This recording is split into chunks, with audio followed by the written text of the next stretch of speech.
Good morning দিয়ে ব্লগটা শুরু করলেও কিন্তু অ্যাকচুয়ালি আসলে গুড মর্নিং না, মর্নিংটা ভীষণই ব্যাড। কাল থেকে আমার ভীষণ জ্বর আর শরীর খারাপ। মানে আমার শরীর খারাপ হলে যে পরিস্থিতি কতটা হাতের নাগালের বাইরে চলে যেতে পারে আজকে বুঝতে পারছি। মেয়েটারও খুব একটা শরীরটা ভালো নেই। তো এই দেখো এখানে পাস্তা বানাচ্ছি দিদার জন্য।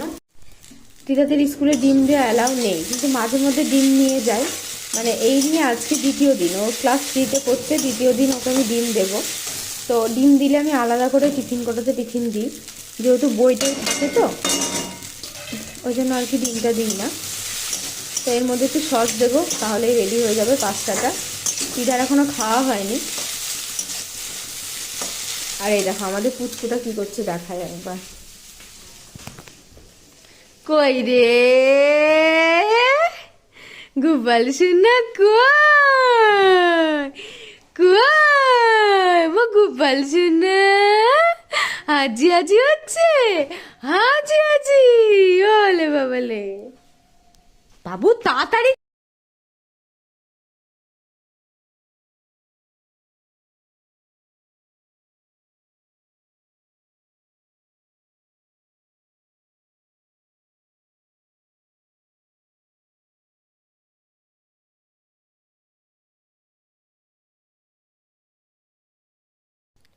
তো কালকে দিদিদের পাথরের মিস্ত্রি এসেছিল, আর এই যে ছোট পোটেটা দেখতে পাচ্ছ, পাথর ঘষে ঘষে এখানেই পাথর ঘষেছে, এখানেই পোটেটা বানিয়েছে। যে কারণে এত পরিমাণে ধুলো হয়েছে, মানে না দেখলে তোমরা বিশ্বাস করবে না। দেখো এখানে এই যে জায়গাগুলোতে জিনিসটা নেই সেই জায়গাগুলো একদম পরিষ্কার, আর যেখানে মানে কি বলবো, তো গোটা ঘর বারান্দা ধুলোতে পুরো মাখা হয়ে গেছে। মানে এত ধুলো এত ধুলো, এগুলোকে আজকে ডিপ ক্লিন না করলেই হবে না। তো আজকে আমি দেখো পুজোকে ঘুম পাড়িয়ে দিলাম, এবার পুরোপুরি কাজে লেগে পড়বো। একদমই বসবো না, কারণ বসলে একটুও মানে সময়ই পাবো না আমি। এই যে ঘরটা দেখছো, ঘরের দরজাটা কিন্তু বন্ধ ছিল, তারপরেও ওই ফাঁক ফুঁক দিয়ে এত ধুলো হয়েছে, খাট থেকে, জানলা থেকে, শোকেস থেকে, আলমারি থেকে। মানে কিভাবে কি করব জানি না। এমনিতেই তো সকালবেলায় আমার প্রচুর পরিমাণে কাজ থাকে, তার উপরে আবার এই রকম ধুলো। তো আজকে আবার অহনাকে ফোন করেছিলাম, বললাম পুচুকে একটু তোমাদের বাড়িতে দিয়ে আসবো, রাখবে? তো বললো দিদি তুমি দিয়ে যাও, আমার তো কোনো কাজই নেই, আমিই ধরবো আর কি। তো ওই জন্য আমি দেখলাম যে এখন যেহেতু একটু ঘুমালো, ঘুমাক, ওকে একটু মাম টাম খাইয়ে দিয়ে আসবো 1-2 ঘন্টার জন্য, যতটুকুনি আমি করে নিতে পারবো। কি বলো তো, এইরকম ধুলো অবস্থাতে থাকলে না নিজের গায়ের মধ্যে যেন একটা ঘিনঘিন করে, যদি ভালোভাবে পরিষ্কার না করা যায়।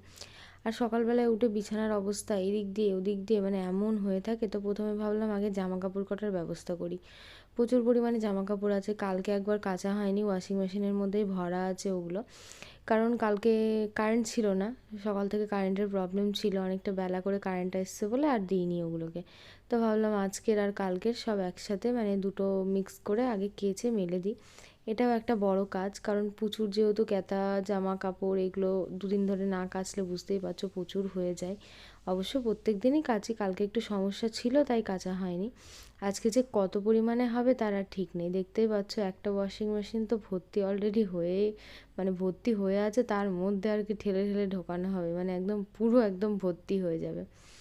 আর ওই মাঝে মধ্যে কী হয় বলো তো, বিছানার ফাঁকে ফাঁকে এখানে একটা প্যান্ট পড়ে যায়, ওখানে একটা প্যান্ট পড়ে যায়, সেগুলো আর দেওয়া হয় না। আর হাতে না কেচে কেচে এমন একটা বাজে অভ্যাস হয়ে গেছে না, ওই হাতে আর কাচতে ইচ্ছা করে না কেন কি জানি। মানে মানুষ বলে না ওই মানে কি করবো আর কি বলবো আর কি, মানে একদম সুখের ইয়ে, মানে যত সুখ পায় তত সুখী হয়ে যায়, আমারও হয়েছে তাই।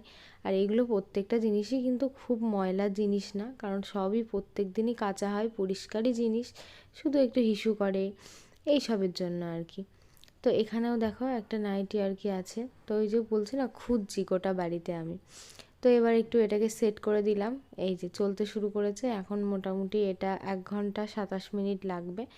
যতক্ষণ পর্যন্ত কাচাকুচোটা হচ্ছে আমি ঘরটা গুছিয়ে নিই, ঘরটা গুছিয়ে নিলে আর তোমার হচ্ছে বেশি অসুবিধা হবে না। তো চলো এবার ঘরের মধ্যে গিয়ে দেখাই। ঘরে মানুষ বলে কোনো কাজ থাকে না, কিন্তু আমার সত্যি কথা বলতে প্রচণ্ড পরিমাণে কাজ থাকে। বাচ্চা কাচ্চার বিছানাতে আর খেলাতে খাট আর কি ভর্তি থাকে, আর যেহেতু এখন শীতকাল, মানে খাটের উপরে একটা বড় ব্ল্যাঙ্কেট, বুঝতেই পারছো কিছু করার নেই, শীতটা যতদিন থাকবে ততদিন বিছানা কাপড় মানে এইসব জামা কাপড় কিন্তু বেশি বেশি হবেই, তারপরে আবার আস্তে আস্তে কমে যাবে। আর বাচ্চা বড় হয়ে গেলে তো সপ্তাহে 2-3 দিন করে কাচলেই তখন হয়ে যাবে।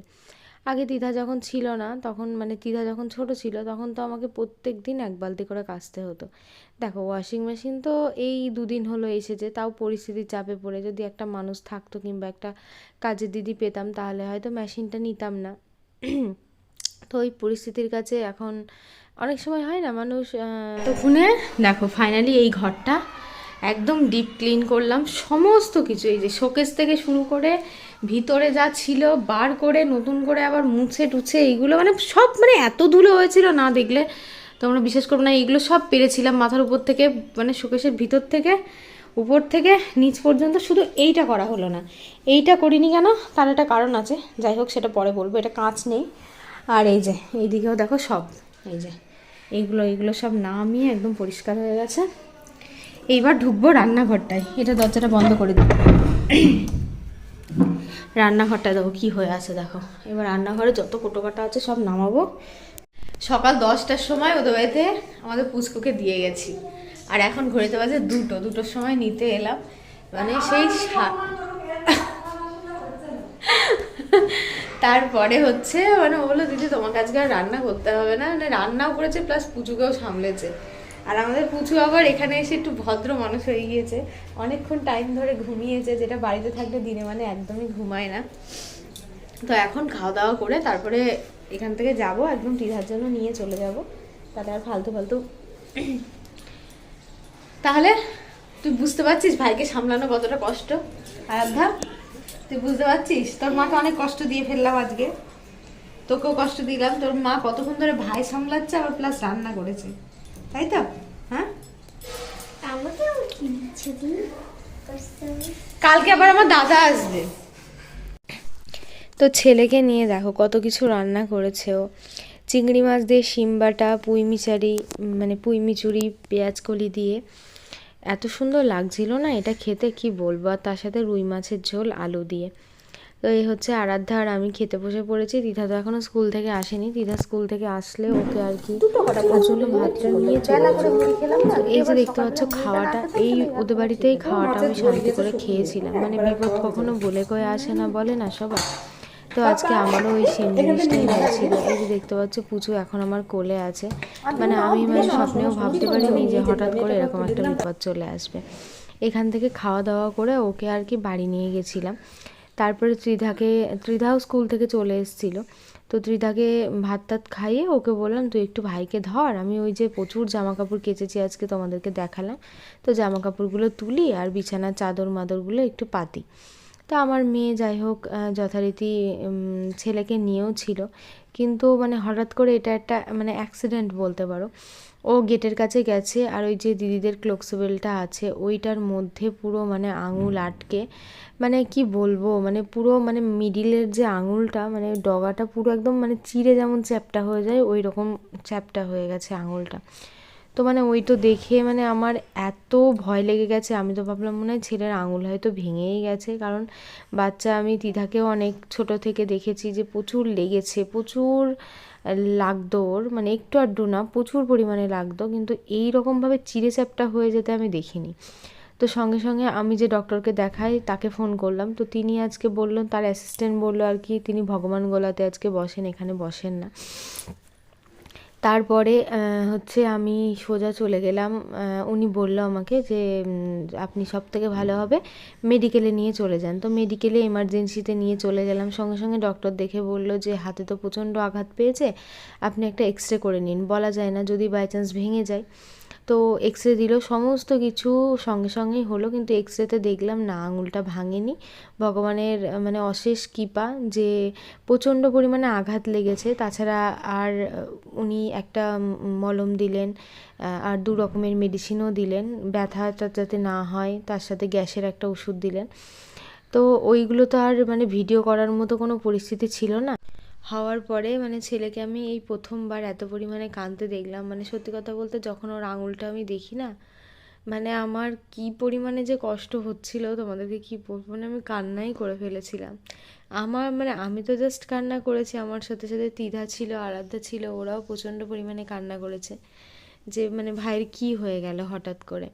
তো যাই হোক, অ্যাক্সিডেন্টলি হয়েছে। আঙুলটা তোমাদেরকে দেখালাম না, ছোট মানুষের কিছু হলে সেগুলো দেখাতে হয় না, কারণ ওটাতে অনেক সময় বলে যে দেখলে নাকি সারতে চায় না। আমি জানি না এটা কতটা সত্যি। তো এখন তো আঙুলটা পুরো একদম ফুলে, এই যে মিডিলের এই আঙুলটা একদম মানে ফুলে এইগুলো একদম মোটা হয়ে গেছে, লাল টকটক টকটক করছে, এই নখটা হয়তো পচেই যাবে। তো যাই হোক, সব কিছু মানে ট্রিটমেন্টটা ঠিকঠাক হয়েছে, এটাই সব থেকে বড় ব্যাপার। তো সেই কারণে আমি কিন্তু দুদিন কোনো ব্লগ ভিডিও করিনি, আর কালকে তো ভিডিও পোস্ট করতে পারিনি। তো যাই হোক, এখন সুস্থ আছে, ভালো আছে, একটু ঘুমাচ্ছে।